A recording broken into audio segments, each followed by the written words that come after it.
Hey guys, tonight we're heading somewhere sticky. Imagine dim candlelight flickering against cracked stone walls, the air dense with the scent of rosemary, old sweat, and is something unmistakably poultry based. You're in a Renaissance surgical chamber. A man in a stained linen apron sharpens a bone saw on his leather boot while humming an off key madrigal. The patient, bless his heart, is biting into a stick and bracing for what can only be described as a medieval trauma with flair. And beside the saw scalpel and bundle of herbal compresses, a squat jar of goose fat. Yes, goose fat. You probably won't survive this. So, before you get comfortable, take a moment to like the video and subscribe, but only if you genuinely enjoy what I do here. And hey, let me know where you're listening from and what time it is in your part of the world. Now dim the lights, maybe turn on a fan for that soft background hum, and let's ease into tonight's journey together. You're somewhere in Italy, Florence maybe, or perhaps a smaller city where gossip moves faster than sanitation. It's the early 1500s and medical knowledge is in that awkward puberty phase past the leeches. Only approach not quite up to germ theory. Surgeons are now respected enough to be trusted with a blade, but not enough to be invited to dinner. You're shadowing a local barber surgeon. Yes, he also does haircuts, but today is surgery day. He's been called to remove a pus-filled growth from a merchant's shoulder. It's been there for weeks, and the guy's wife swears it's whispering his secrets to the neighbor. The room is cramped. Chickens cluck somewhere nearby. The tools are laid out on a wooden board like a twisted charcuterie platter. You see the saw, the needle and gut thread, and that jar thick, pale, and slightly congealed goose fat. It looks almost edible. In fact, earlier that week your host cooked cabbage in it. The merchant groans as the surgeon slices the boil, and thick fluid oozes out. You instinctively lean back, but the surgeon doesn't even flinch. He reaches for the goose fat and begins rubbing it generously over the wound. It seals the skin, he says, and keeps away the bad air. This belief that illness comes from miasmas or corrupted air is still strong. Germs haven't entered the chat yet. So the idea is simple: slather the wound with something thick and animal-based to keep the air out and the healing in. And if you're wondering, yes, sometimes they mix the fat with crushed herbs wine, or for the especially fancy, a drop of rose oil. But here's the catch. While the goose fat does help keep the wound moist and maybe even protect it from dust and dirt, its medicinal value is debatable. Historians still argue whether it had real antiseptic qualities or was just a very greasy placebo. But in a world where surgery often meant survival by luck, a little fat probably felt like a miracle. You step outside into the marketplace and breathe in deeply overripe figs, horse dung, someone roasting chestnuts. Goose fat isn't just for wounds here, it's in recipes, perfumes, and superstitions. Some people rub it on their temples to prevent headaches. Others put a dab on their feet to cure colds. And if you're unlucky enough to have hemorrhoids, you guessed it. Even medical texts of the time, some translated from ancient Arabic scholars, others based on Galen's outdated anatomy charts, mention animal fats with reverence. Soften the swelling with warm goose tallow, one advises. Apply twice daily under moonlight if possible. Because yes, moonlight matters. Let's not forget the class dynamics. Goose fat wasn't exactly cheap. It came from geese, and they were prized for eggs, meat, and down. So when you see a jar of goose grease in a poor villager's cottage, it likely took sacrifice. For wealthier families, goose fat became part of a larger suite of fat-based options: bear lard, pig, fat ox tallow. Goose fat was the middle-class miracle. That evening, you watch the barber surgeon dine. He eats bread soaked in red wine and dips it into a bowl of, you guessed it, goose fat mixed with thyme. It's tangy and rich, and you're not entirely sure if he's seasoning his food or applying a treatment to his throat. Your dreams that night are filled with the strange duality of the time. On one hand, a culture steeped in superstition, mysticism, and trial by error healing. On the other, a stubborn practicality. If goose fat helped even a little, it earned its place. After all, in this world, there's no Tylenol, no antibiotics, no antiseptic wipes. What you have are instincts, traditions, and a fat bird with surprisingly versatile byproducts. The candle flickers out, the street dogs bark. Somewhere a surgeon sharpens his tools for tomorrow's visit, and next to him, waiting patiently in its little clay jar, is the old standby, goose fat. You wake to the soft clatter of hooves on cobblestone, birds calling from the rooftops, and the distant murmur of merchants haggling over figs and fish. The city is already alive, but you've got business in a small stone shop nestled between a bakery and a candle maker. A faded red and white pole spins lazily above the door. Yes, it's that kind of place, the Renaissance era one-stop shop for a shave, a tooth, pull a bleeding, and maybe a small amputation if you're in a hurry. Inside, it smells faintly of lye soap, lavender water, and something vaguely roasted. Your host, a barber surgeon, is already elbow deep in someone's armpit. Not in a weird way. The man's got a nasty lump, probably a swollen lymph node, possibly something worse. But in this time, diagnostics are less lab work and more let's poke it and see what happens. Barber surgeons like this fellow are the practical medics of the era. Not noble enough to be university-trained physicians who study Latin texts and rarely touch a patient, but far more useful, really. They travel work with their hands and understand anatomy from experience, not just theory. You like him already. He's brisk, unsentimental, and always humming. After the lump is lanced, he reaches for the goose fat again. You watch him work, noting how his hands move with practiced ease, wiping, rubbing, bandaging. He isn't just winging it. This is his craft. In fact, barber surgeons are among the most mobile and in-demand medical workers of their day. They serve in towns, villages, on battlefields, even aboard ships. But the dual role can get confusing. One moment they're shaping beards, the next they're shaping bone. And while customers may drop in casually for a shave, no one comes in lighthearted for a tumor removal. Yet both are treated with the same calm rhythm. Scissors, razor, scalpel, goose fat. You glance at the instruments on display, long shears, curved knives, the tongue depressor carved from bone. A tray of glass cups used for cupping, a therapy to draw out bad humors. There's even a small brass funnel for earwax removal. Delightful. The walls are decorated with hand-drawn anatomy sketches, most wildly inaccurate. One shows the human liver floating somewhere near the knee. Still, they're helpful. The barber points to one as he explains how black bile must be drained periodically, or it turns into melancholy. You nod, partly because it's polite, partly because arguing would be pointless. Historians still argue whether barber surgeons like this one were seen as heroes or hazards. Some records show them praised as miracle workers. Others sued for malpractice. But there's no doubt they were indispensable, especially in rural regions where no university-trained physician would bother to travel. And while physicians might scoff at the goose fat, preferring more esoteric remedies imported from distant lands, barber surgeons leaned into it. It was cheap, local, and effective enough. Think of it like the duct tape of pre-modern medicine. The man now enters limping slightly. His name is Gianni and he has a toenail issue. Not to worry. The surgeon heats a thin blade over the coals, pries loose the offending nail, and again here comes the goose fat. Thick, warm, and rubbed generously onto the raw skin. To soothe and seal, the barber mutters.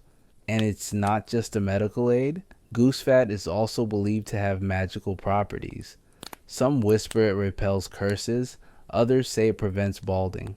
There's even a local tradition where mothers rub it on their children's feet during winter to anchor the soul, whatever that means. One fringe tidbit you overhear from a passing nun: goose fat mixed with honey can cure a broken heart. You raise your eyebrow. She shrugs. Works better than prayer sometimes. Outside the shops, a spinning pole draws more customers. A baker with a shoulder ache. A boy with a splinter the size of a quill. A traveler with a dog bite. One after another they shuffle in. Each one gets a diagnosis, a slice of steel, a dab of grease. There's a rhythm to it, not unlike a kitchen. Sharp tools, strong hands, a sense of timing. In many ways, the barber-surgeon is more chef than scholar. And while goose fat may not make you smarter, it does make things slide easier blades through skin bandages, off wounds, life back into normalcy. That evening, over wine and roast turnips, your host leans back and tells a story. Once he says he packed a man's open stomach with fat and linen and the guy lived. 3 more years, he declares proudly. He even had a baby. You pause. He had a baby. The barber waves it off. Details. As the sun sets and the candles glow gold against stone, you realize something. For all the flaws of Renaissance medicine, for all its weird guesses and greasy poultices, there's a certain honesty to it. They did what they could with what they had. And goose fat. It was a symbol of that earthy wisdom, a sticky, strangely reliable solution to life's endless afflictions. The sun climbs lazily over the tiled rooftops, casting warm patches of light into your modest room. Outside, someone is singing about garlic prices, and you take that as your cue to get moving. Today, you're invited to help prepare a traveling surgeon's kit. And by invited, we mean you were told to carry the bag. But still, access is access. The bag is made of thick leather, worn smooth where it's been handled the most. It creaks as it opens, and inside you find a bewildering collection of objects. There are polished wooden handles, blades of various lengths, a spoon-like scoop with jagged edges, and something that looks like oversized tweezers used for fishing out wayward arrowheads. All of it gleams with oil. None of it looks particularly comforting. Then there's the fat. Not just a jar, but multiple. The goose fat is in a small clay pot sealed with wax. Next to it bear grease in a darker jar, rarer, more expensive, and a bit smellier. You ask why the surgeon carries so many. He just shrugs. Different wounds, different fats. Apparently, it's a bit like matching wine to cheese. Goose fat is for shallow cuts, skin abrasions, and bruising. Bear grease is heavier, used for joint aches, frostbite, and to coat the skin before winter travel. Then there's pig lard, sheep tallow, and even a mysterious dragon oil that is quite clearly just duck fat with herbs. Historians still argue whether these various fats had true medicinal properties or simply served as moisture barriers. Some say the oil smothered bacteria. Others argue the fats trapped heat in the wound, aiding clotting and circulation. The truth is probably somewhere between science and superstition, though even today doctors use fatty ointments and petroleum jelly for similar effects. As you sort the jars, you notice some are pre-mixed.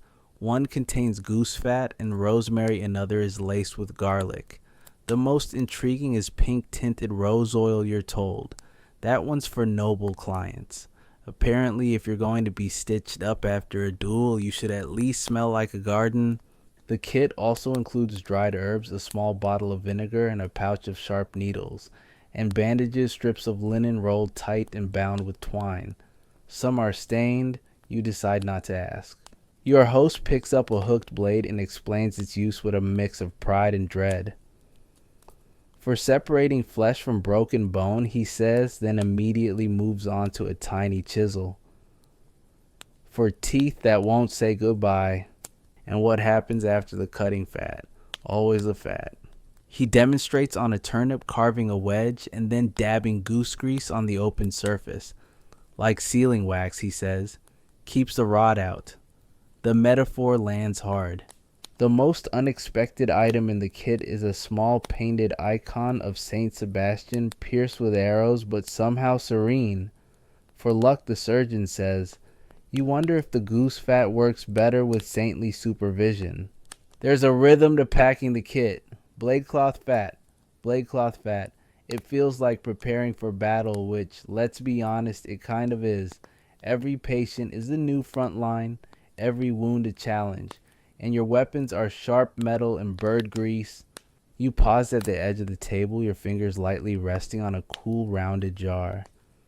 You ask if there's ever been a time the fat didn't help. The barber surgeon nods slowly.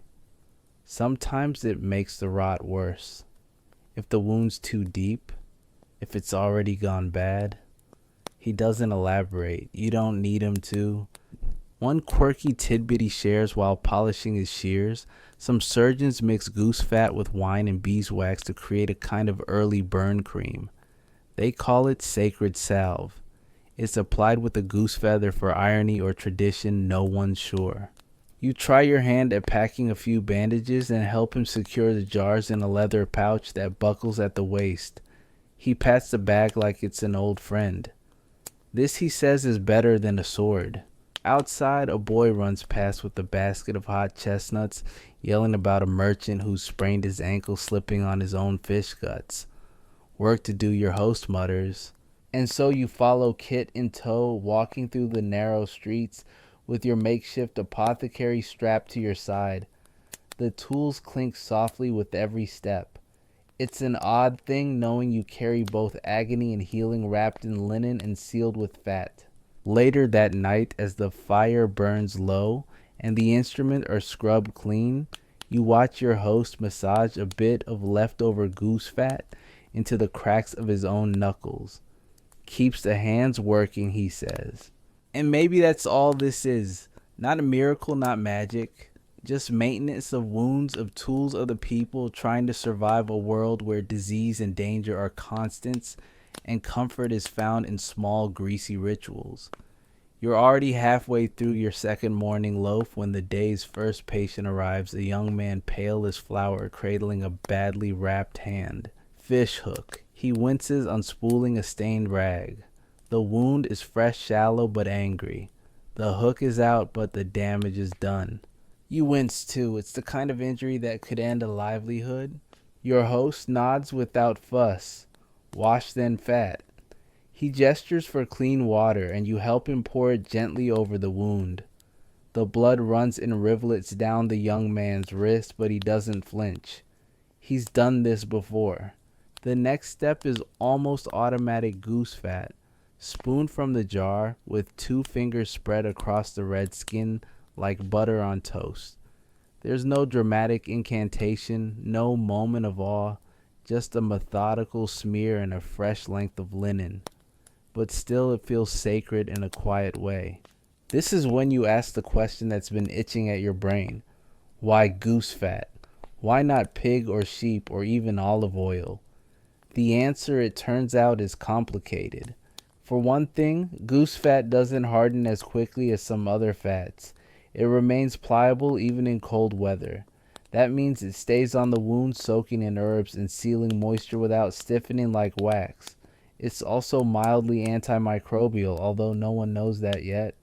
They just know wounds fester less when it's used. It also smells better. Slightly. Kind of. In a competition of least offensive grease, goose fat tends to win, especially when scented with bay leaf or sage. Your host insists it's more noble. We give pig fat to the poor, he says with a shrug, but goose is for clients with names. Historians still argue whether its popularity was due to actual results or simple tradition. Some medieval medical texts list goose fat among the divine salves next to rose oil and crushed emerald. Others dismiss it as folk nonsense. One Spanish text even warns against it for those of nervous disposition, though it fails to elaborate. What's clearer is its versatility. You soon learn that goose fat wasn't just a treatment, it was a base, a carrier, a canvas. Doctors and surgeons mixed all sorts of things into it: myrrh for inflammation, vinegar for infection, beeswax to thicken, even powdered ivory as a kind of fancy exfoliant. But the most common addition: herbs, lavender, sage, marjoram. Not just for scent, though, that helped when wounds turned sour, but for their healing properties. Think of it like an early vapor rub, minus the menthol, and plus a healthy dose of wishful thinking. Your host takes you into the back room where rows of tiny jars line a shelf above his bed. He points out his favorites: a garlic fat mix for chest infections, a calendula blend for burns, and a curious grayish salve he calls ox breath paste. You don't ask. And then there's the universal salve. It's his own recipe: goose fat, thyme, suet, and wine. Supposed to cure just about everything. Apply to the skin, he says, and to bread if you're desperate. You don't know whether to laugh or gag. Midday brings another patient, an elderly woman with a long scratch down her forearm from a goat-related incident. She's cranky but sits patiently while the wound is cleaned. As your host prepares the goose fat, she interrupts. No fat, she says. Use oil of poppy. He raises an eyebrow but complies. Afterwards, he whispers to you. She always says that, but I sneak in a little anyway. She never knows. This kind of gentle deception is common. Many patients trust in familiar rituals, prayers, saint medallions, or even strict lunar schedules. Rub only on a waxing moon, one insists. Another demands the fat be blessed by a priest, which your host accomplishes by nodding solemnly and muttering something about St. Erasmus. You ask if it ever feels dishonest. He shrugs. If they heal, they don't ask questions. In quieter moments, you flip through one of the old medical books he keeps beneath a stack of folded cloth. It's handwritten in a scrawled Latin that's barely legible. A recipe reads, for wounds, red and hot. Mix axle, grease the yolk of 2 eggs in fat from the gander, not the goose. You pause. Wait, gander fat. Apparently that's a thing too. The logic ganders are fiercer, so their fat must be stronger. It's not exactly peer-reviewed science, but hey, it's the Renaissance. The chapter ends with a warning. Do not apply fat of goat to the brow lest visions come. You close the book slowly. Late afternoon brings one more visitor, a traveling merchant with a blistered heel. His boots are new. His patience is not. He slumps onto the bench and pulls off his shoe with a hiss. Your host doesn't even hesitate. He takes a small cloth, dips it into warm goose fat, and wraps it gently around the wound. Sleep in this, he advises, and dream of ducks. By now you've seen the pattern wash grease wrap, but there's something comforting in that predictability. A world of chaos, disease, war, famine, and here's this small greasy ritual holding things together. It's no miracle, but it's better than nothing. You help clean up, resetting the tools, resealing the jars. The room smells of rosemary and faintly of poultry. Outside, a church bell tolls the hour. And you think, not for the first time, that maybe healing was never meant to be glamorous. Maybe it's just the quiet work of ordinary people doing their best, one wound at a time, with whatever they have, like goose fat in a jar. The street is quiet by the time you slip out with your host, weaving through candlelit alleys on your way to the baker's house. He's not in need of a pastry, at least not yet, but rather he's been summoned to see a young apprentice who took a nasty spill into a cart of broken clay pots. Inside, the scent of flour and ash hangs heavy in the warm air, and the boy lies stretched on a bench, his forearms dotted with red scrapes, and the occasional shard still clinging to skin. His mother stands nearby, clutching a rag and shaking her head. Always rushing, she mutters. He runs like he's got 3 ovens to catch. Your host kneels without fanfare. He begins with the basics: warm water, clean cloth, and steady hands. You assist as he picks out tiny bits of pottery, his fingers deft and unhurried. There's a certain reverence in this simplicity. No tools yet. Just a quiet murmur of comfort in a basin of warm water, and then, of course, comes the goose fat. This time he pulls a fresh jar from his satchel. It's creamy and smooth, still warm from the sun, and he dabs it on each scrape with the tip of a goose feather. The feather touch isn't just symbolic, it's soft, sterile, well relatively, and doesn't irritate broken skin. Plus it looks theatrical enough to keep anxious mothers distracted. The boy watches through half-lidded eyes. His breathing slows. He's still. And for the first time in what must have been a painful hour, his shoulders soften. You realize this is the real power of goose fat, not as a magical cure, but as a tool of comfort. Its familiarity, its texture, even its mild scent, these things calm more than just the skin. Later, as you walk back under the stars, your host tells you something curious. Some believe that applying fat too soon can trap bad spirits inside a wound. You have to let them escape first, he says almost playfully. Otherwise the demons stay. You smirk, but he's half serious. Historians still debate the origins of this idea. Some trace it to pagan rituals that viewed injuries as openings for possession. Others think it's just an excuse people use when wounds went septic. Either way, it's a reminder for every practical treatment in the Renaissance, there's usually a dose of superstition mixed in. By the time you return to the workshop, the air is cooler. Your host lights a small oil lamp and sets out a new batch of linen to be boiled and reused. As he stirs a pot of water, he drops in a handful of rosemary and clove. Keeps the cloth sweet, he explains.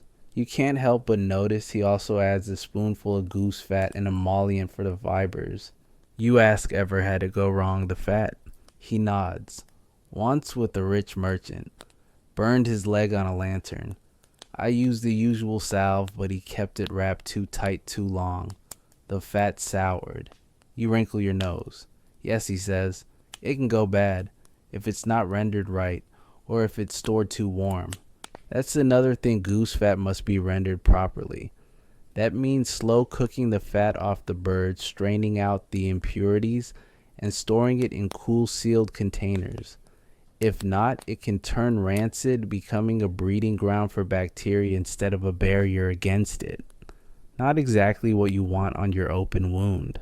It's a delicate process, like most things here. Before bed, your host opens a thin journal, part ledger, part diary. He logs the day's patients with short notes. Fish hook boy clean. Salve held. Baker's apprentice stable. Small shard missed. He closes it with a sigh. Good enough, he murmurs. In the corner, a small jar of goose fat sits next to a stub of candle. You realize it's more than medicine, it's a presence. Always there, always ready, like a second pair of hands, or an old friend who doesn't ask for thanks. You lie back on a thin cot, the sound of the street fading as shutters close. You hear the distant laughter of tavern goers, the low clop of a night watchman's horse. Your mind drifts. You imagine waking up in pain, seeing your host's calm face, feeling the sting of clean water, and the cooling balm of that odd oily salve. You imagine the jar being opened with care, the way he dips his fingers in like he's handling something sacred. And you think maybe the world hasn't changed so much. Maybe we still look for comfort in small things, a warm compress, a quiet voice, a soft dab of something familiar on our wounds. The candle flickers once, then goes out. Morning returns with the sound of footsteps and distant bells. You're barely awake before there's a knock at the shop's shutters. A woman in a faded shawl has come on behalf of her husband, who she claims has developed boils of biblical proportion. You exchange a glance with your host. He sighs, grabs his satchel, and mutters, "Bring the good fat." The street is muddy from last night's rain, and the woman walks quickly, barely speaking, as she leads you through narrow alleys to a low house that smells strongly of onions and a damp straw. Inside, the man groans on a cot. He's sweating flushed, and his back is blotched with angry red swellings. Your host doesn't flinch. He's seen worse, probably before breakfast. He opens his bag and produces two things, a small iron scalpel and, of course, a jar of goose fat. As the blade flashes briefly in the sunlight, the patient clenches the sheets and mutters a prayer to St. Roch. Your host works cleanly and with economy, lancing the worst boil and pressing the inflammation to release the pressure. Then comes the salve. This time the fat has been mixed with comfrey, a leaf known for its soothing qualities. The mixture glistens faintly green, and he spreads it carefully, coating the open skin with a thick layer. The man exhales, as if the pain lifts instantly, whether from the fat, the ritual, or pure relief is anyone's guess. As he works, your host explains, goose fat isn't just for cuts and scrapes. It's used for all kinds of skin eruptions, including ulcers, boils, and inflamed joints. It keeps the area moist, draws heat away, and helps reduce the sensation of burning. It's not a miracle, but it's the closest thing many will ever get. He wraps the back in linen and advises the wife to reapply the fat daily. Warm it first, he says, but not too much. If it sizzles, it's ruined. That evening, you find yourself helping to replenish the fat supply. You're in the small rear courtyard, standing over a cast iron pot hanging low over a flame. In it, chopped goose trimmings slowly rendering into golden bubbling fat. The smell is intense. Greasy, gamey, slightly nutty. Your host stirs gently with a wooden spoon. This is where the healing begins, he says with a smile. Don't burn it. Goose fat hates flame. It's a process of patience, low heat, constant stirring, and a keen nose. Once the fat has melted completely, it's strained through muslin and poured into ceramic jars to cool, then sealed, marked, stored, a surgeon's pantry. You ask why they don't just buy it pre-made? He raises an eyebrow. And trust someone else's fire? Apparently not. He adds that not all goose fat is created equal. The best comes from winter birds, fatter, denser, richer. Spring geese are leaner, their fat too thin to be effective. They're for cooking, he says, not for curing. There's even a hierarchy of fat types back. Fat is prized for its purity. Neck fat, while plentiful, carries more odor. Belly fat, rendered slowly, is considered best for wound care. Some surgeons mix them. Others, purists, insist on single source salves. Like wine, he jokes, but with more feathers. Historians still argue whether the rendering process itself had any bearing on the fat's healing power, or whether it was simply the cleanliness of preparation that made the difference. One camp suggests the slow cook eliminated certain bacteria. Another believes the process merely made it easier to store. What everyone agrees on is that fat went rancid quickly in the wrong conditions, which is why so many surgeons carried only what they needed for a day or two. Freshness mattered, especially when rubbing it into someone's open skin. As night falls, your host stores the new jars with care. One gets set aside with a bit of lavender mixed in. For the twins, he says, always scratching. You don't ask. Later, a fellow surgeon visits. A younger man with city shoes and a traveling bag that smells faintly of mint.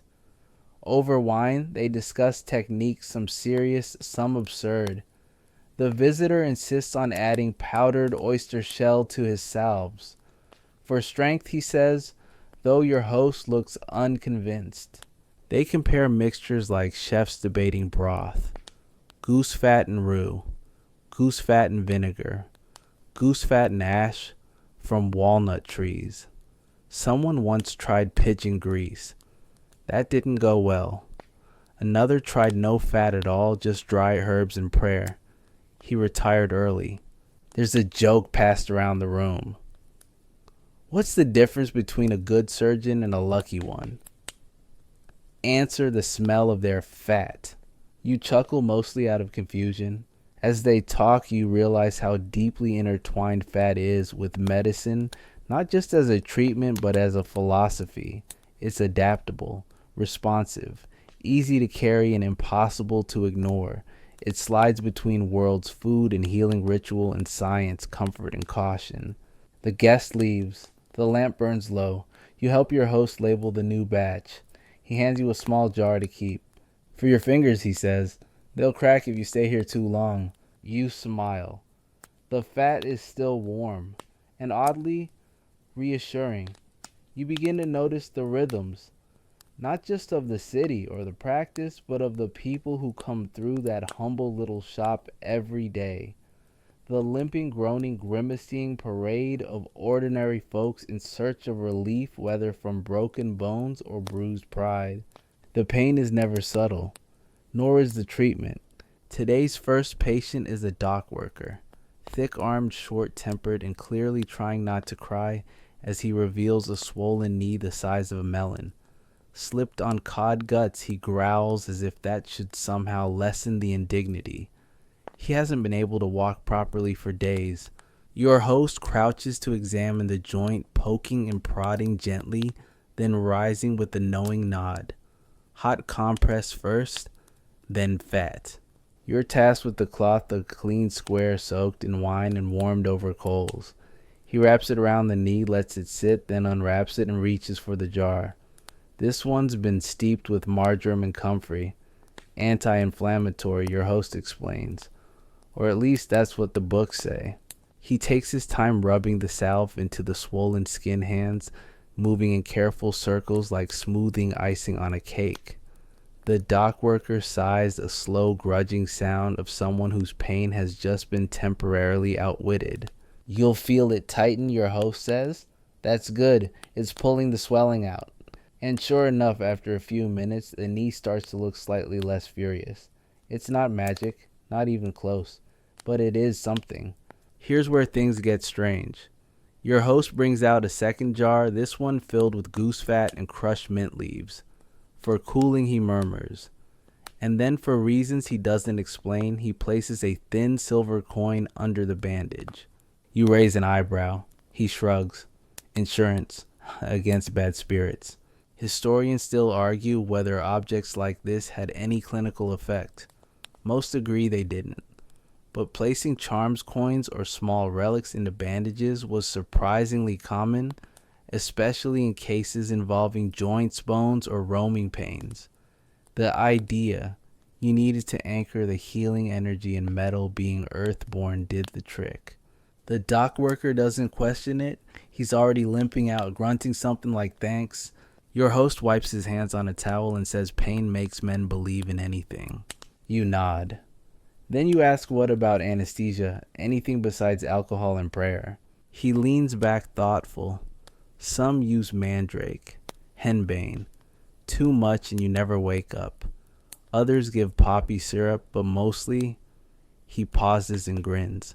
We let them bite something. Ah yes, the Renaissance answer to screaming chew the stick. He shows you his favorite, an old olive branch polished smooth by a dozen jaws. Better than biting your tongue, he says, or your surgeon. For more severe pain, there's wine. Not the weak tavern stuff, but a heavy herb concoction boiled down to a thick syrupy mess that's equal parts medicinal and mildly terrifying. It smells like boiled socks. Works wonders. One scholar your host knew tried to knock out patients using soporific sponges, cloth soaked in vinegar, poppy juice, and nightshade pressed over the nose until unconsciousness, but it was a gamble. Sometimes they didn't wake up, or woke up, changed. So mostly they stick with tradition. Goose fat for wounds, wine for nerves, pressure and prayers for the rest. The next patient is an old woman who fell while fetching water. Her arms bruised and stiff, and she refuses to sit still for more than 2 minutes. Your host doesn't even attempt to talk her down. He simply starts applying a warm salve goose fat mixed with mulberry root and tells her about a dog he once treated for a similar injury. She's skeptical, but she sits. Sometimes healing is distraction. By evening, you've rubbed more fat into skin than you ever expected to in your entire life. Hands, feet, backs, knees. Even one man's nose, which he swears has been twitching with weather. And it works. Or at least people believe it does. And that, as you're beginning to understand, is half the battle. The shop smells now of herbs and smoke fat and salt earth and humanity. It's not pleasant, but it's honest. You sit outside for a moment while your host prepares dinner, roasted carrots and flatbread, both lightly basted in. Yes, goose fat. You ask if he ever gets tired of the smell. He laughs. I don't even notice it anymore. And you realize neither do you. Because the fat has become more than medicine. It's ritual. Repetition. The binding thread between patient and healer, between injury and relief. It coats wounds, soothes burns, cushions, pride, and when necessary, silences pain. It isn't perfect, but then nothing in this time is still. It's enough. You wake before sunrise, stirred by the clinking of iron. Your host is already moving dressed, packing his tools into the leather satchel, with the quiet focus of someone who's done this 1,000 times. We're riding out, he says softly. A courier came in the night. There's been a skirmish. Battlefield work. You knew it was a part of the job, but the idea of it always felt distant. Less intimate than the shop. More chaos, less time for feathers and mint. Yet here you are, saddled up behind a man who smells faintly of rosemary and goat, bouncing along muddy roads with jars of goose fat nestled in a wax cloth like rare treasures. By mid-morning you reach the encampment. It's not a battlefield in the dramatic sense, more like a soggy hillside filled with groaning men, makeshift tents, and piles of discarded gear. The air is sharp with blood, sweat, wet leather, and something deeper. That sickly sweet rot that you now recognize too easily. You set up under a canvas lean-to. Your host immediately gets to work. The first man is missing a finger, the second half a cheek, the third a boy really has a jagged cut across his thigh that pulses with every breath. There's no luxury here, no warm water, no lavender-scented cloths, just cold air, stiff linen, and fast decisions. Still the fat comes out, always. This time it's warmed with a copper pan over a campfire. Goose fat with comfrey and sage. He rubs it into the thigh wound, wraps it tightly, and moves on. No jokes, no stories, just movement. You ask why bother with fat out here? Isn't this too raw, too urgent? He doesn't look up. It seals the wound, keeps the linen from sticking, slows the stink. Later, a soldier staggers over, pale, shaking with a gash along his ribs. I've seen worse, he mutters, but not on me. Your host probes the wound gently, then reaches for a different jar of goose fat mixed with honey. Sticky, he explains, but good for stopping rot. Historians still debate whether this was early antisepsis or just superstition, but there's evidence honey and fat mixtures did reduce infection, at least compared to doing nothing. Whether the fat preserved the honey or the honey preserved the fat is still unclear. One thing is obvious, people lived longer when this stuff was used. You take your turn handing tools, tying wraps, even applying the occasional dab of grease to a wound that looks more like something from a butcher's table than a human leg. There's a moment where everything slows. A soldier sits quietly as you wrap his ankle. He's young, maybe 17. There's a cut along his shin, shallow but angry. You dab it with fat and crushed thyme. He flinches, but not from pain. Smells like home, he whispers. You nod. You know what he means. Goose fat in this context is more than medicine. It's memory, familiarity. The echo of kitchens and quiet mornings now carried into chaos and blood. One quirky habit you notice soldiers often keep a tiny pouch of fat sewn into their sleeves. For emergencies, they say, but it's more than that. It's a charm, a token, a belief in survival tucked where no sword can reach. That night, the fire crackles low and men sleep or try to under damp wool blankets. Your host tends the final patient, a man with a crushed hand. There's little to do but bind it and hope. He uses a fresh salve goose fat olive oil and a pinch of ash.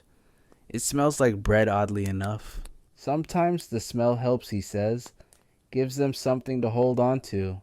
You nod, watching the flicker of flame catch the glint of the surgeon's blade as he cleans it one last time before wrapping it in cloth. The stars are brilliant overhead. The night is still, and for all the noise and terror of the day, there's peace now, temporary, fragile, but real. And beside you in a wooden box wrapped in wax cloth sits a jar of goose fat barely half used, waiting for tomorrow. Because the wounds will come again, and the ritual clean-cut seal will follow. Not because it always works, but because it's always something. The ride back from the camp is slow. The horses are tired, the sun is sharp, and the silence between you and your host feels heavier than usual. The satchel clinks faintly with each step, its contents fewer now.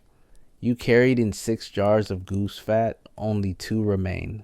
He says little on the journey home until you reach the outskirts of town and pass a man pulling a cart of firewood. Then, almost as if it's an offering to the quiet, he mutters, "You can always tell how a surgeon's day went by, how much fat he used." You're not sure if that means the day was good or bad. Back at the shop, there's no rest. Word travels faster than feet, and by the time the shutters are latched, there's already someone knocking. A potter this time burned his hand on a kiln. The flesh is angry and red, blistered and wet. He's pacing, muttering, more worried about missing orders than pain. Your host motions you forward. "This one's yours." You freeze, then kneel. Clean cloth, cool water, gentle hands. Then the jar. This blend has calendula and a trace of vinegar. It smells sharp, but not unpleasant. You scoop a small amount, careful not to drag, and begin spreading it over the wound. The potter watches you, not with fear, but with the tight silence of someone clinging to dignity. "You've done this before," he says softly. You haven't, but the fat knows its way. Later, over a shared meal of boiled beans and bread, your host finally speaks again. "You want to know the truth about cauterization?" You nod, mouthful. "It's not always about stopping the blood.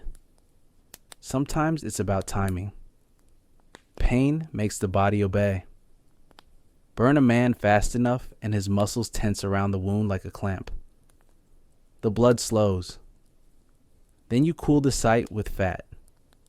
Seal it. Trick the body into thinking the worst is over. You swallow. Does it work, you ask? He leans back, rubbing his thumb along the curve of a clay pot. Sometimes, and sometimes it's just a story we tell ourselves while we wait to see if the fever comes. Cauterization, the word alone makes your skin crawl. A red-hot iron pressed against open flesh, sizzle, smoke, silence. And then the fat rubbed on to cool, to soothe, to cover the raw edge with something vaguely human again. Historians still argue whether goose fat aided or hindered cauterized wounds. Some say it trapped heat too long, prolonging inflammation. Others argue it helped rehydrate the surface and reduce scarring.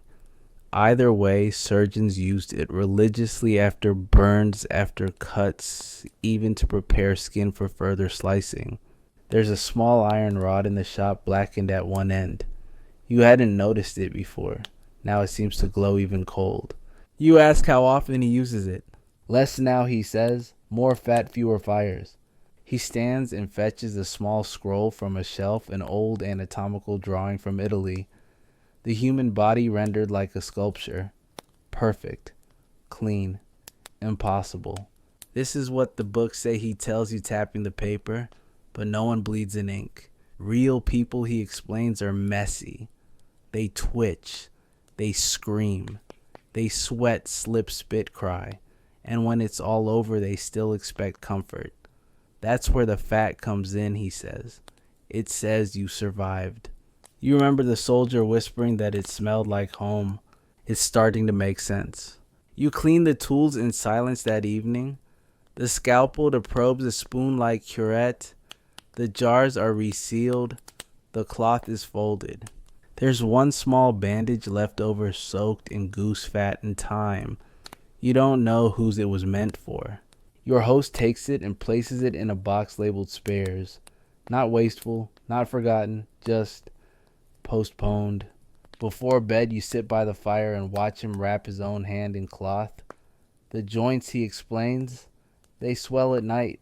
You help him tie the knot. You'll make a fine butcher, he teases.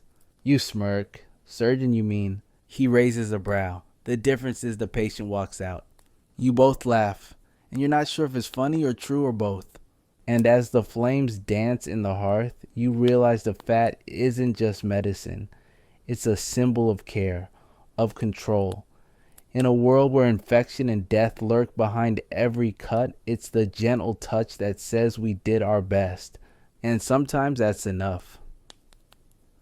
The knock comes just as dawn breaks, and it's not at the shop, it's at the back door where deliveries usually arrive. You open it to find a hunched figure in a dark wool cloak face, mostly hidden beneath a wide hood. I need help, she says softly, but not from a man with tools. You blink. Behind her, a donkey tugs at a cart filled with jars and baskets. Herbs cloth. What look like dried roots and folded notes bound in twine. She introduces herself only as Agatha, a midwife and healer from the outer villages. She's brought salves of her own, but more importantly, she's brought news a child with a deep burn lies in her care. And she's not sure the child will last the night. Your host listens quietly, then with a nod he motions for her to come inside. You spend the morning not cutting, but listening.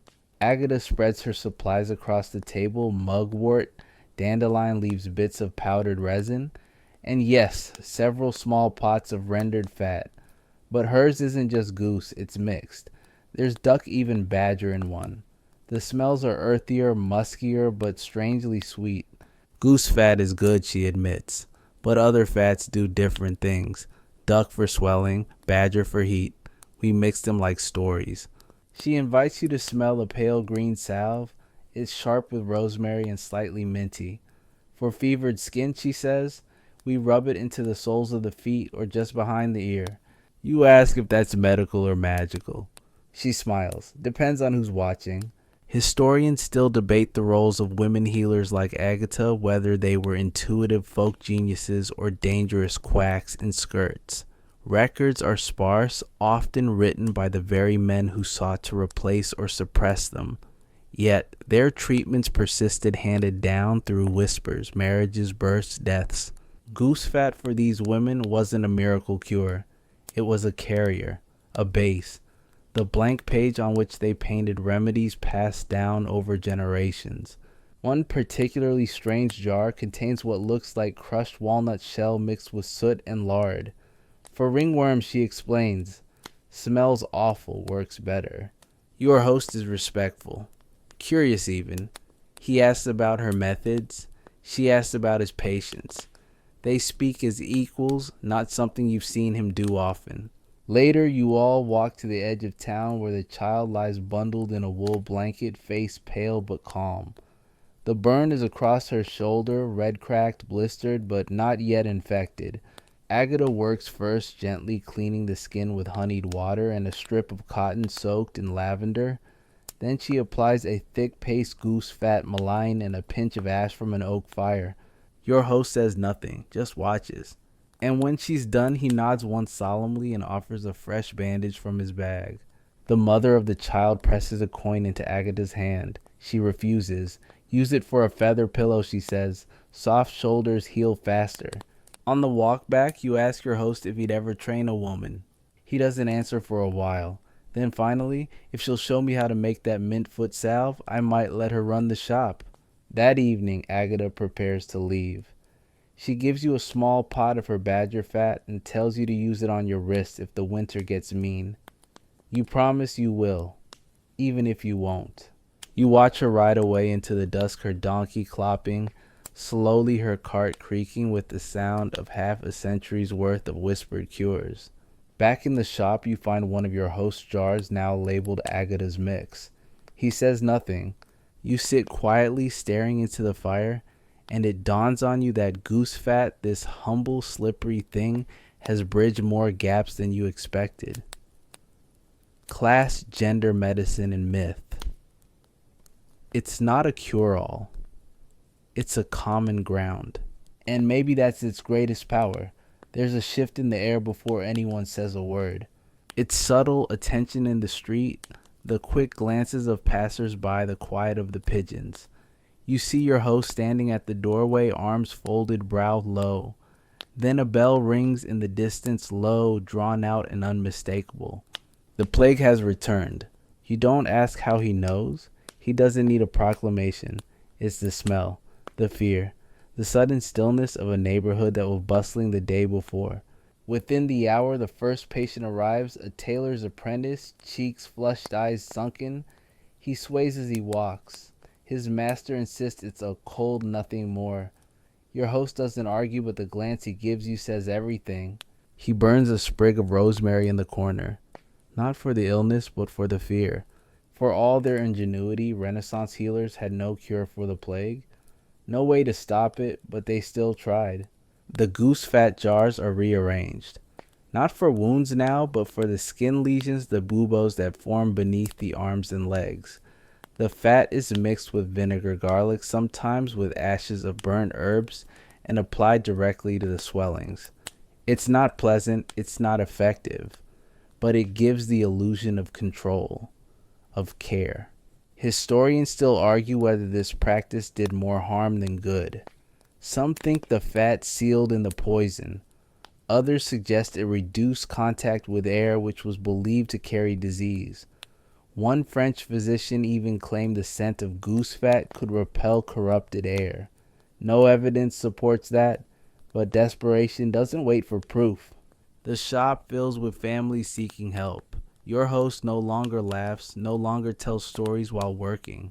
His motions are precise, almost ritualistic. Every cloth is burned after use, every tool boiled. He doesn't touch his food. He barely sleeps. Then comes the question no one wants to ask: what happens when the fat runs out? It happens faster than you expect. By the third day, jars are emptying. Supplies are scarce. Geese once abundant are now being hoarded, slaughtered, or hidden. People fear the healers might come knocking, asking for the only thing they have left to trade fat. Your host turns to rendered sheep tallow. It's thinner, less effective, and smells much worse. One jar even separates after cooling, curdling like spoiled milk. He throws it out with the curse. That evening, you go with him to a butcher. You watch him bargain, not for meat, but for fat trimmings, chunks of greasy tissue carved from animal backs and flanks. He carries them back in a blood-stained cloth and begins rendering them late into the night. You stir while he watches the flame. It feels like making medicine and sin all at once. As the pot bubbles, he tells you of his first plague patient years ago, a girl with a smile too large for her face. She died before the fat melted, he says. The shop now smells not of lavender or sage, but of fear and boiling fat. A mother arrives with a boy whose legs are streaked with purple. She begs for something, anything. Your host applies a thick layer of warm fat mixed with mint and rosemary. It's all he can do. The boy moans softly but doesn't wake. There's no talk of payment anymore, only favors and hope. One man offers a loaf of barley bread, another a silver brooch. One woman leaves behind her wedding ring. Your host takes none of it. And then one evening, it's your host who coughs. Not a deep cough, not yet, but dry, frequent. You see him reach for his own jar. The same goose fat, now nearly gone, is rubbed into his own chest with slow circular motions. You ask if it helps. No, he says, but it reminds me I'm still trying. The shop grows quieter. People still come, but fewer now. Some are too ill to walk. Some have fled the city entirely. The shutters are drawn more often than not. You begin applying the salves yourself, hesitant at first, then with growing confidence. You repeat his words, his methods. The same measured swipes of fat, the same linen ties. Your hands start to smell like his. You don't mind. Because the fat, however simple, still feels like a gesture that matters, a whisper of comfort in the face of something enormous and unseen. And in a world with too few victories, even a moment of relief is worth preserving. The bells no longer toll, not because the plague has passed, but because there are fewer hands left to ring them. You wake each day now to silence or something close to it. The usual noises of morning life have faded, no fishmongers shouting prices, no children running past the shop with crusts of bread in their fists, just the occasional wheel creaking by the soft rustle of feet and the omnipresent cough echoing from alley to alley. But inside the shop there's noise, the pop and hiss of rendered fat over flame, the scraping of metal against wood, the quiet murmur of two people still choosing to show up. You and your host. He's thinner now, paler, but still standing, still working. Even if he pauses more between patients, even if the cough lingers a little longer after each sentence. Today he teaches you something new, not a technique, but a debate. A quiet bubbling argument that's existed for years, whispered between healers and scribes, and anyone who's ever scooped fat into a wound and wondered which fat is best.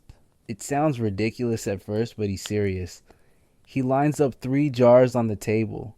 Goose fat, he starts, is for sealing. Smooth, pliable, good for the outer skin. He taps the next.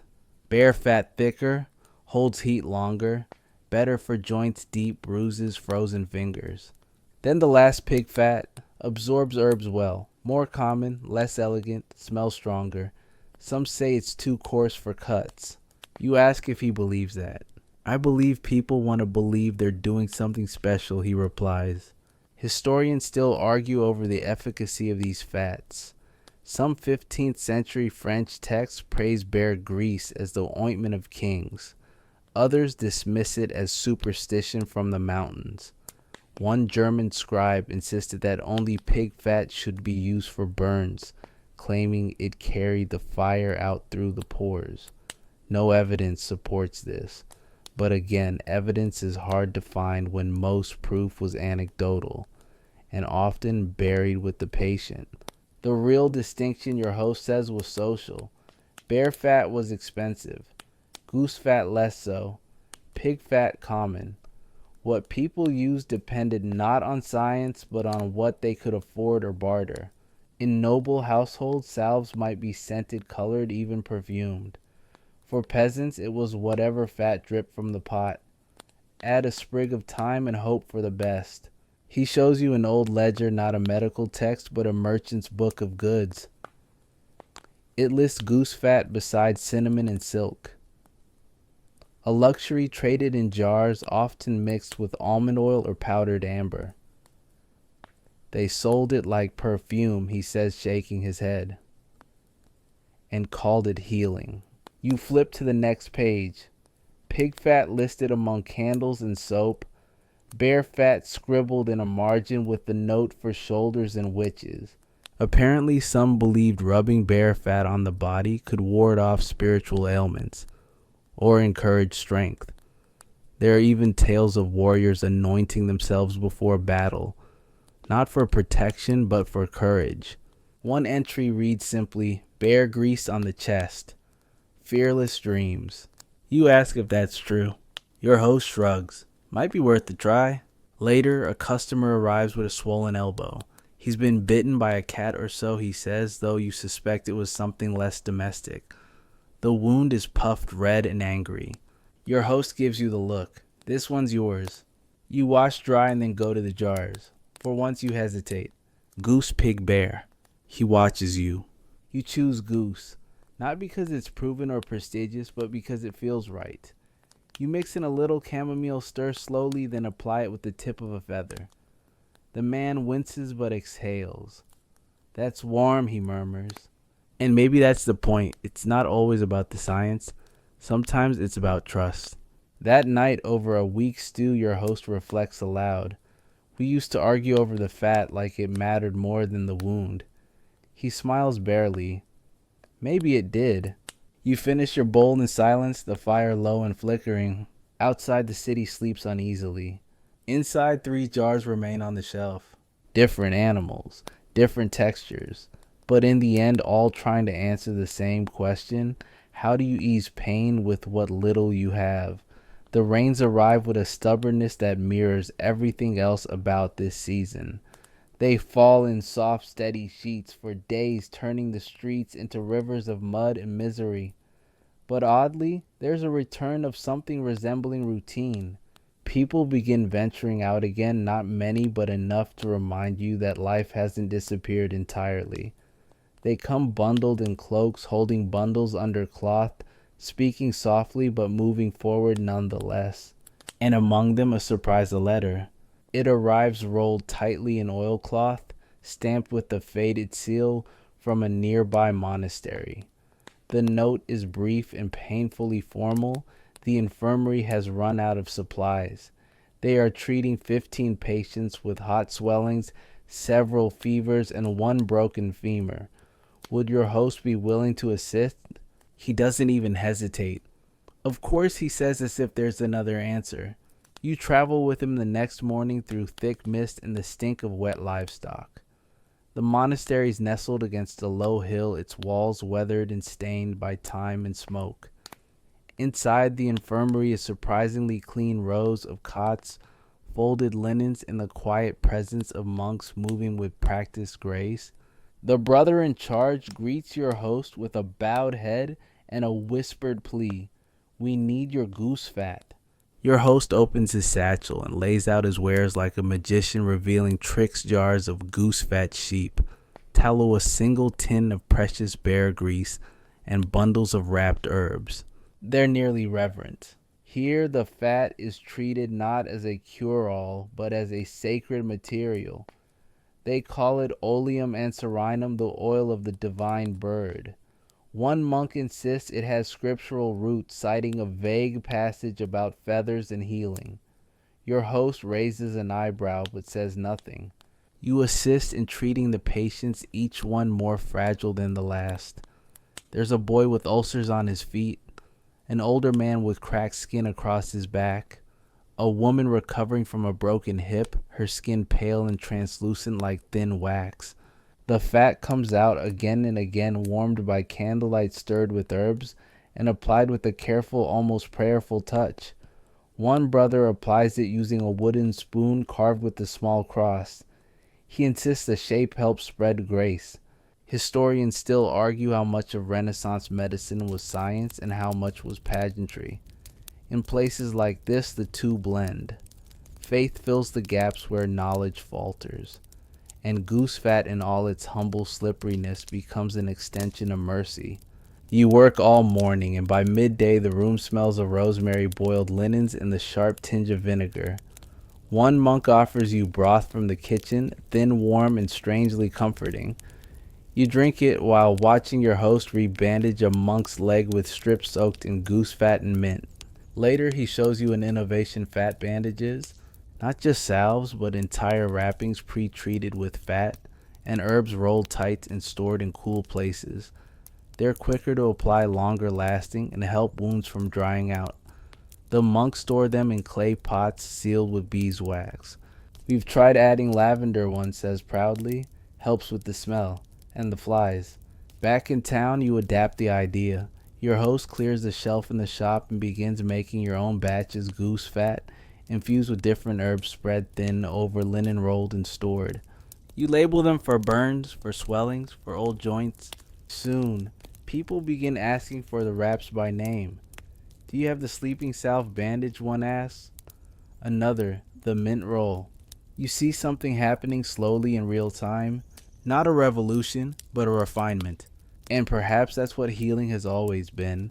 Not giant leaps, but the repetition of small, meaningful gestures made just a little better over time. One quirky thing you learn from the monks: they use goose fat in their ink. Mixed with soot and oil, it darkened their script and preserved it. Just a little, they say, for the glide. You smile at the thought: goose fat not just sealing wounds, but sealing words. That night, after the rain softens and the streets gleam with reflected lantern light, your host sits quietly at his desk, wrapping a new bandage in a fresh blend of goose fat, thyme, and something he won't name. What's in that one, you ask? He pauses. Hope. You no longer flinch at the smell. It's been weeks, months perhaps, and your nose has adjusted. Where once the scent of warm goose fat, herbs, and old linen turned your stomach, it now wraps around you like an old blanket. You walk into the shop and immediately know if the fat has been stored too close to the fire. You can smell when thyme was overused or if someone slipped too much vinegar into a salve. You're no longer just watching, you're working. And not because your host is fading, though he coughs more than he used to, but because he trusts you to carry it forward. Still, even now, you find yourself wondering, when did the goose fat start to fade? You see it first in the conversations. A traveling physician from Venice stops in to purchase herbs and scoffs when your host offers him a sample salve. We use camphor now, he says. Real medicine, not bird grease. Your host doesn't argue. He simply nods and lets the man talk himself out. But later he sighs. They think because it smells like apothecary shelves it must be better. New ideas are arriving. Slowly but insistently. Cleanliness. Quarantine. Even the strange foreign word antiseptic. People are beginning to believe that invisible things might cause illness, not just bad air or hot blood. Historians mark this time as a turning point, a slow pivot from superstition to science, from salves to sterilization. But transitions are never clean. For every scholar praising new chemicals, there's still a grandmother rubbing goose fat into a child's cracked lips. You begin to see it in the market too. Fewer stalls selling jars of rendered fat, more powders, bottles, dried roots imported from far away. One man even hawks tiny vials of something called ether, says it can put a man to sleep before surgery, says it's the future. You ask your host about it. He just taps his temple. If the mind's asleep, the body won't protect itself, and the surgeon can go too deep. You're not sure if he means physically or philosophically. One afternoon, you find a woman in the shop, unfamiliar, upper-class, confident. She holds a small glass jar and asks if you can fill it with your old-fashioned blend. When you ask why, she explains her husband prefers it. Says your fat makes him feel like a child again, before all the powders, before the smells of hospitals. You fill the jar, because sometimes medicine isn't just chemistry, it's comfort. Still, you feel the shift. Orders for goose fat wraps are fewer. More people arrive asking for tinctures and infusions. The new healers mock the salves under their breath, calling them peasant butter. A young apprentice surgeon even giggles when he sees you smoothing a blend onto a patient's chest. Is that lunch? You don't respond. The patient sleeps soundly that night. Your host begins giving more away, his knowledge, his tools, even his jars. He teaches you how to know when the fat has spoiled by scent alone, how to thicken a blend with beeswax for summer months, how to grind dried marjoram so fine it disappears into the grease. He shows you his oldest jar, a simple chipped ceramic pot. He's used it since before you were born. This one, he says, saw the war. 2 fires, my brother's hand, a duke's shoulder, and the birth of twins in a barn. You lift the lid. It smells like every chapter you've lived. And yet, despite his quiet pride, you hear the weariness in his breath. One evening, he sets out his last batch. 5 jars sealed, labeled, and packed away in a small wooden crate. You find him staring at them, not moving. They'll keep, he says. You nod. And though he doesn't say it directly, you understand what he means. The world is changing, the goose fat is fading, but some things leave a residue far richer than oil. The season turns. You wake one morning to frost on the windows and the smell of burning oak in the hearth. The streets are quieter now, not with fear as before, but with cold. Life has slowed, condensed, wrapped itself in wool and quiet routines. In the shop, there's less movement, fewer patients, fewer wounds. Even the coughs are gentler, tucked into scarves and mended mittens. The rush of crisis has passed and what remains is gentler work. Chronic aches, winter joints, chapped hands. And still the fat. You're the one rendering now. You pick through cuts of back fat, melt them slow over low flame, and skim the impurity with the slotted spoon. You choose the herbs, blend the textures, and test each batch on the back of your own hand. You're careful. Not because you doubt yourself, but because it feels like something sacred deserves to be done properly. Your host watches from his chair by the fire. His hands tremble now slightly. Not from illness, just time. But his eyes are clear, and they follow your every motion with the faintest tired smile.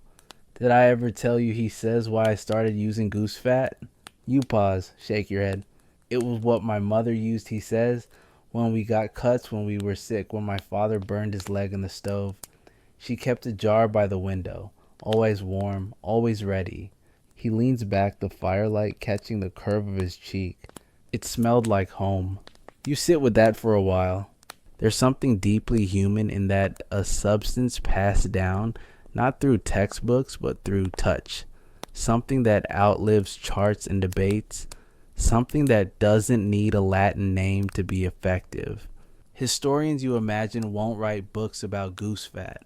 They'll favor revolutions and breakthroughs, penicillin, antiseptic scalpels made from steel and precision. But for generations, people lived longer and better because of these small, unglamorous things. A smear of fat, a clean cloth, a steady hand. You prepare a new jar that evening, your own recipe now. Goose fat, rosemary, and a trace of orange peel dried beside the fire. You seal it in wax, tie it with a thin strip of linen, and place it on the shelf beside your mentor's oldest one. He nods when he sees it, doesn't say a word, because the knowledge is already passed. You realize something else as well. The fat may fade, the world may change, but comfort never goes out of practice. The act of caring gently, repeatedly, humbly is always in demand. One day, someone will walk through that door and ask you what to do with a scraped knee, a cracked heel, a newborn's fevered brow. And you'll open a jar. Not because it's the only way, but because it's a way. And sometimes that's what we need most. You lean back in your chair, the last jar cooling on the windowsill as the coals dim in the hearth. Outside, the sky deepens into a velvet dusk, and the city settles into sleep. Somewhere in the distance, a bell tolls gently, not for warning this time, but for evening prayer. The shop is still. Your fingers smell faintly of thyme and tallow, and the softness of the day's work lingers in your shoulders. Not heavy, not burdensome, just present, like the faint warmth of goose fat rubbed into cracked skin. Quiet, soothing, enough. You glance at the rows of jars on the shelf, some old, some new, each a chapter, a memory, a life mended even briefly with care. And you understand now in a way that no book could teach, healing isn't always a battle. Sometimes it's a lullaby, a repeated motion, a promise whispered in oil and cloth. The candle flickers, the air grows still. You breathe in slowly, letting the quiet settle around your bones. You've done enough for today. The world is quieter now, but it still turns. People will still stumble, still fall, still knock on doors, hoping someone will answer with a jar of touch and a little patience. And maybe, just maybe, you'll be the one who answers. So let your eyes grow heavy. Let the day ease away. You are safe, you are warm. And the work, the good, humble human work, will wait until tomorrow.